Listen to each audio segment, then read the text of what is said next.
আসসালামু আলাইকুম রহমতুল্লাহ। প্রিয় শিক্ষার্থী ভাই বোন, আশা করি আপনারা সকলে ভালোই আছেন। ডিজিটাল লজিক ডিজাইনের আজকের এই ক্লাসে আপনাকে সুস্বাগত। আজকে আমরা শিখব কে ম্যাপ বা কার্নো ম্যাপ সম্পর্কে। So let's get started. আমরা মূলত আসলে কার্নো ম্যাপ বা কে ম্যাপ বলতে কি বুঝি? এই কে ম্যাপ হচ্ছে মূলত একটা বুলিয়ান এক্সপ্রেশন বা বুলিয়ান সমীকরণকে গ্রাফিক্যালি খুব সহজেই সমাধান বের করার জন্য ব্যবহার করে থাকি। এবং এই কে ম্যাপটা মূলত যেই কারণে আমরা ব্যবহার করি যে কে ম্যাপের মাধ্যমে আমরা লজিক গেট খুব কমাইতে পারি এবং কে ম্যাপের মাধ্যমে আমরা ইনপুট ভেরিয়েবল গুলি কমাইতে পারি। এবং প্রথমত কে ম্যাপকে আমরা 3 থেকে 4 ভাগে ভাগ করতে পারি। তার মধ্যে একটা হচ্ছে 2 ভেরিয়েবল কে ম্যাপ, 3 ভেরিয়েবল কে ম্যাপ এবং 4 ভেরিয়েবল কে ম্যাপ। তবে বাস্তব জীবনে 4 ভেরিয়েবল কে ম্যাপের বেশি কোনো কিছু তেমন দরকার হয় না। সো আমরা আজকে 2, 3 এবং 4 ভেরিয়েবল কে ম্যাপ ডিসকাস করব। সো একদম প্রথমেই চলে আসুন 2 ভেরিয়েবল কে ম্যাপ বলতে আসলে কি বুঝি। 2 ভেরিয়েবল মানে হচ্ছে এখানে 2 টাইপের ভেরিয়েবল থাকবে। তো আমরা ধরে নিই যে এখানে একটা ভেরিয়েবল হচ্ছে এ এবং একটা ভেরিয়েবল হচ্ছে আমাদের বি। তাহলে এই যে যেহেতু 2 টাইপের ভেরিয়েবল, আমরা এই ক্ষেত্রে জাস্ট দুইটা সিচুয়েশন চিন্তা করব। এই এ এর জন্য বুলিয়ান ফাংশনের মধ্যে 0 এবং 1 দুইটা অপশন। সো আমরা প্রথমে দিলাম 0, দেন লিখলাম 1। তারপর সিমিলার ভাবে বি এর ক্ষেত্রে আমরা লিখতে পারি এই হচ্ছে এই 0 তারপর 1। অর্থাৎ আমরা ইতিপূর্বে অ্যাডারের সময় কিংবা বিভিন্ন সময় আমরা মিন টার্ম ইকুয়েশন বের করার জন্য শিখেছিলাম কোনো কিছুর ভ্যালু যখন 1 হবে তখন ওইটাকে আমরা বার দ্বারা প্রকাশ করি, আর ভ্যালু যদি 1 হয় তাহলে অ্যাজ ইউজুয়াল যা থাকবে ঠিক তাই। তাহলে এখানে খেয়াল করুন যে এই পাশে আমরা যদি লম্ব বরাবর এই বি ধরি এবং আনুভূমিক এ ধরি, তাহলে এই অপশনটি বা এই বক্সটি হচ্ছে আমাদের এ এবং বি এর পোর্শন। অর্থাৎ এই বক্সটার মধ্যে আমাদের এ এর মান হচ্ছে 0 অর্থাৎ এ বার এবং বি এর মানও 0 অর্থাৎ বি বার। ঠিক একই ভাবে এই ঘর আমরা যদি চিন্তা করি, এই ঘর আমাদের এ এর মান হচ্ছে 1 অর্থাৎ উপরে বার আসবে না, কিন্তু বি এর মান হচ্ছে 0 অর্থাৎ বি এর উপরে বার। তাহলে এই ঘরের মধ্যে আমাদের কি হবে? এই ঘরের মধ্যে এ এর মান হচ্ছে আমাদের 0 অর্থাৎ এ বার এবং বি এর মান 1 অর্থাৎ বি। প্রিয় বন্ধুরা, আপনারা তাহলে কমেন্ট সেকশনে লিখে দিন যে এই বক্সে আসলে কি হবে। তো আশা করি আপনারা ইতিমধ্যেই ভাবতে পারছেন, যেহেতু এই ঘরে এ এর মান 1 অর্থাৎ এ হবে এবং বি এর মান 1 অর্থাৎ বি হবে। So that's it. এইটা হচ্ছে মোটামুটি আমাদের 2 ভেরিয়েবল কে ম্যাপ। ঠিক একই ভাবে 3 ভেরিয়েবল কে ম্যাপের মধ্যে 3 টাইপের ভেরিয়েবল আসবে। সো আমরা ধরে নিই এ বি সি। আপনি চাইলে এক্স ওয়াই জেড কিংবা এম এন ও কিংবা যে কোনো কিছু দ্বারা আপনি চিন্তা করতে পারেন।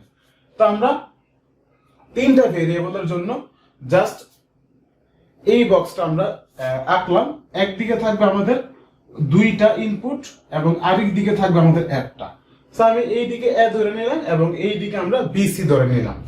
তাহলে খেয়াল করুন যে এই জায়গাতে বিসি যদি হয় এবং এইটার সিকোয়েন্সটা মূলত আসলে কেমন হবে? 2টা 0, 2টা 1, 1 1 এবং 1 0 এবং নিচে নিচে হচ্ছে 0 আর 1।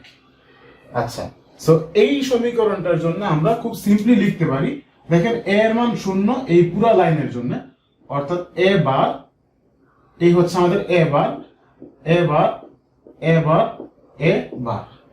আর বিসি এর জন্য দেখেন প্রত্যেকটা বক্সে কি হয়, বিসি এই বক্সে হচ্ছে 0 0 অর্থাৎ বি এর মান বার, সি এর মানও বার। তার মানে আমরা লিখলাম। ঠিক একই ভাবে আমরা এই বক্সটার মধ্যে আমরা লিখতে পারি যে বি এর মান 0 অর্থাৎ বি বার, সি এর মান 1 অর্থাৎ সি। তারপর এই হচ্ছে 1 1 অর্থাৎ বি এবং সি এর মান অ্যাজ ইউজুয়াল যা থাকবে তাই লিখবো। অলরাইট।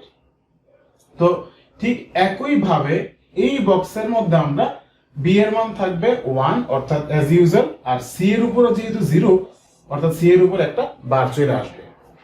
ঠিক একই ভাবে নিচের লাইনটা কি হবে তাহলে আপনারা বলুন।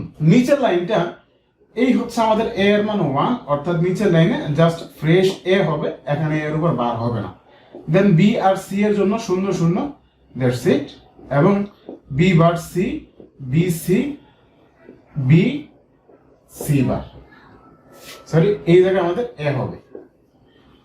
তাহলে এই ছিল মোটামুটি আমাদের 3 ভেরিয়েবল কে ম্যাপ। প্রিয় বন্ধুরা, আপনারা তাহলে বাসায় 4 ভেরিয়েবল কে ম্যাপটা কি হতে পারে প্র্যাকটিস করতে থাকুন। যদি এর মধ্যে কোনো ধরনের প্রবলেম হয় তবে অবশ্যই ডেসক্রিপশন বক্সে কিংবা আমাদের কমেন্ট সেকশনে আপনারা আমাদেরকে জানাবেন। তবে এর আগে আমি আপনাদেরকে ছোট্ট একটা হিন্টস দিয়ে দিই। এই হিন্টস হচ্ছে 4টা ভেরিয়েবলের জন্য আমরা এ বি সি ডি ধরে নিলাম, তাহলে একদিকে থাকবে 2টা এ আর বি, আরেক দিকে আমরা ধরে নিলাম সি আর ডি। তাহলে দুইটার জন্য আমরা কি করতে পারি, 0 0 0 1 1 1 1 0 এবং 0 0 0 1 1 1 1 0।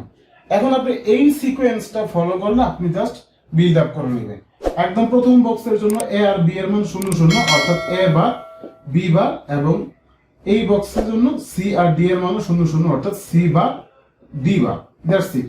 ঠিক একইভাবে পুরো বক্সটা আপনি একা একা আশা করি সলভ করতে পারবেন। সো আজকের মতো এই পর্যন্তই। আপনারা ভালো থাকুন, এই কামনায় বিদায় নিচ্ছি। আসসালামু আলাইকুম ওয়া রাহমাতুল্লাহ।